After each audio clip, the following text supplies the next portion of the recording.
Joe, what did you like most about the performance tonight?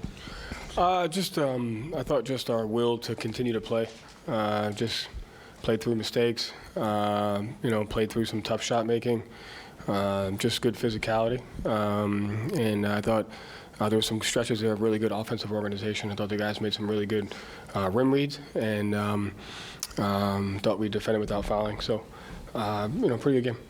What did you see in terms of competitiveness and also defensively at the rim? A couple block shots on Donovan Mitchell. Yeah, competitiveness was there. All the guys. And then just a willingness to defend on the team. They're a great team. They got really talented players, and one person can't do it by himself. It takes everybody. And we had some really good team defensive possessions and some good team offensive possessions.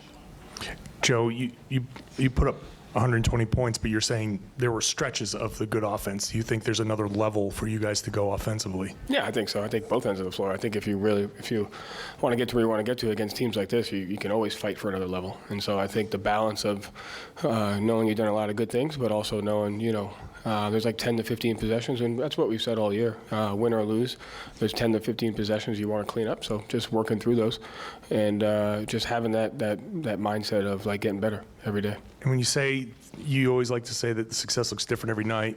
This is a night where Jalen was going early, and Derek and maybe Jason wasn't his usual self offensively. Like, is that kind of like fall into what you're saying and where you can go offensively? Yeah, I mean, it's kind of like, and it's funny, the usual self. Like, I thought he played a overall well-rounded game. Passing, his screening allowed for those other guys to get open looks because of his screening in the half court, and he had some good shots at the rim defensively. So, like you said, success will look different for every night for each player. But at the end of the day, you can't be defined by one thing, and we got to compete at both ends of the floor. I thought our guys did that, for most of the night. Jared, Josh, and Jay. When Derek takes 12 shots, you've won 21 straight of those now. Haven't lost since January. When you see him taking a lot early on, what does that do for the team, just overall the offense? How does it impact his activity on defense? It's just how important is it for him to be aggressive? It's important because it means usually the shots that he takes are because we're either out in transition, we set really good screens and he has that, or there's 2-on-1s and we're making extra passes. So I think when those guys get more and more shots, it means we're getting to the different layers of our offense, which is important against a team like this. And Joe, over here, just to follow up on Derek, he has a career-high 38 the other night, follows it up with 25 and 25. What can you say about the way he's playing for this team right now? On both ends of the floor. He's the kind of guy that can impact the game differently every night. Whatever the game calls for, he's willing to do, and he's done that, and we need him to continue to do that. You guys had a tough shooting night in the first half. They had some stretches of really good shot making, but you were able to just kind of control the game anyway, grab control of it then. What about the team allows you to kind of do that and kind of chip away at it and hold on to the game until you're able to get the big run? Just managing the game.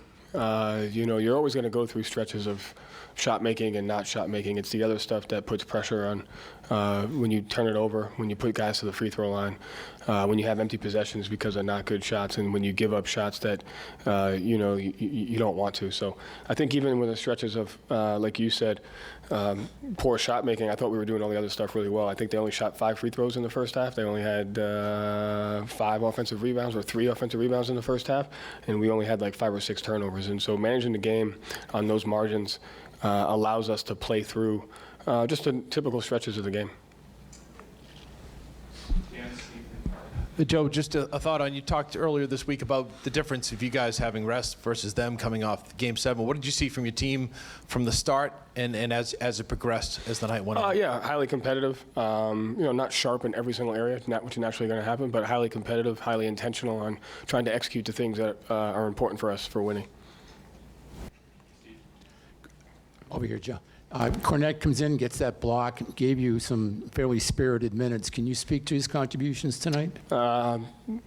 Tremendous. Him, Peyton, X, Sam, those guys, like great minutes by all those guys. Luke, started that off, and it goes back to moments of the regular season.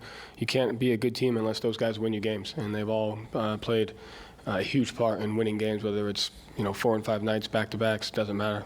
They bring it, and it's important to have guys like that, and I thought Luke's presence was big for us tonight. Last few questions, Gary, Carr, then Noah.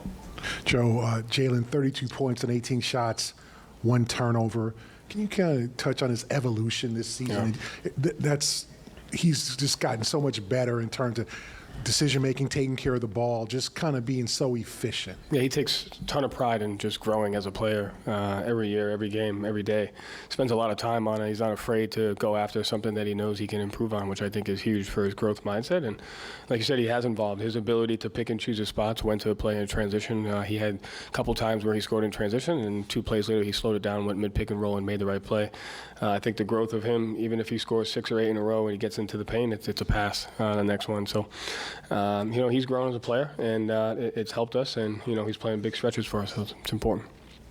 Joe, how do you think the bigs handled things without Porzingis? You spoke about Luke, but also X and Al. Yeah, I mean, it's not just on the bigs, it's on everybody to rebound, to play physical, to communicate. So I thought Al and Luke and X did a good job from the big standpoint, but it's on everybody to be able to do that, and I think everyone did that. You've talked all year about sacrifice and how everybody's been willing to take less shots or not worry about their own individual stats, and I think we're really seeing that now during this playoff run. Do you think that there's something that's been unique about this particular group? Is it maybe their age or their playoff experience that's enabled them to buy in so much so people really aren't worried about their output? I mean, every team is different. I think timing has a lot to do with that. I think you have a bunch of guys that have been through a lot around the league, and when you get them together, sometimes the perfect time allows for that. So every guy's been through different experiences throughout their career, and we're at the point now where winning is the most important thing, and nothing can get in the way of that.